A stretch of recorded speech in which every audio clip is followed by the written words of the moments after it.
நண்பா welcome back to SS unique. இந்த வருஷம் ரிலீஸ் ஆன வாழை படத்துல பள்ளி சிறுவனா நடித்த பொன்வேல் அப்படின்ற பையன் தமிழக வெற்றி கழகம் கட்சியில இணைந்து இருக்கிறதா ஒரு நியூஸ் வந்திருக்கு. அதாவது இந்த சிறுவனை சேர்த்து கிராமத்தை சேர்ந்த மொத்தம் 200 பேர் கிட்ட தமிழக வெற்றி கழகம் கட்சியில சேர்ந்து இருக்காங்களாம். அண்ட் வாழை படம் எடுத்த மாரி செல்வராஜ் அவர்களும் இதே ஊரு தான். அவருமே சில இன்டர்வியூஸ்ல சொல்லியிருக்காரு, எங்க ஊர்ல இருக்கிற எல்லாருமே தளபதி ஃபேன்ஸ் தான் அப்படின்ற மாதிரி. அதாவது சின்ன வயசுல நான் தளபதி ஃபேன்னு சொன்ன எங்க ஊர்ல இருக்கிற எல்லாருமே என்ன கலாய்ப்பாங்க. பட் அதுக்கப்புறம் சில வருஷங்கள் கழிச்சு போய் பார்த்தா எல்லாருமே தளபதி ஃபேன்ஸா இருக்காங்க அப்படின்ற மாதிரி எல்லாம் சொல்லியிருப்பாரு. அண்ட் இந்த படம் ரிலீஸ் ஆனப்போ வாழை ஸ்பெஷலா நீயா நானா ஒரு எபிசோடு ஒன்று போச்சு. அதுல ஒரு பையனோட சுச்சுவேஷனை பார்த்துட்டு தளபதி ஹெல்ப் பண்ண சொன்னாரு தமிழக வெற்றி கழக தொண்டர்களும் அந்த ஃபேமிலியை இமிடியேட்டா மீட் பண்ணி ஹெல்ப்பும் பண்ணாங்க.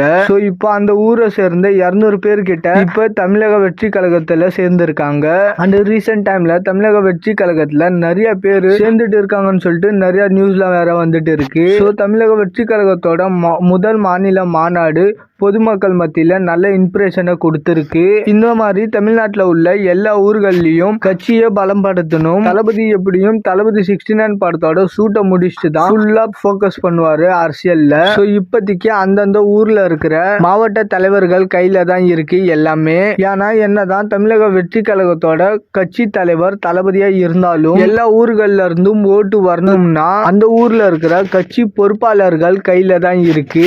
நண்பா போக போக இன்னும் எல்லாரும் ஃபயரா இறங்குவாங்க என்ற நம்பிக்கை இருக்கு. ஸோ வெயிட் பண்ணி பார்க்கலாம். அண்ட் இந்த மாதிரி தளபதி பத்தின அப்டேட் தெரிஞ்சுக்க மறக்காம எஸ்எஸ் யூனிக் சேனலை சப்ஸ்கிரைப் பண்ணி சப்போர்ட் பண்ணுங்க. இதோட வீடியோ முடிச்சுக்கிறேன். Okay bye.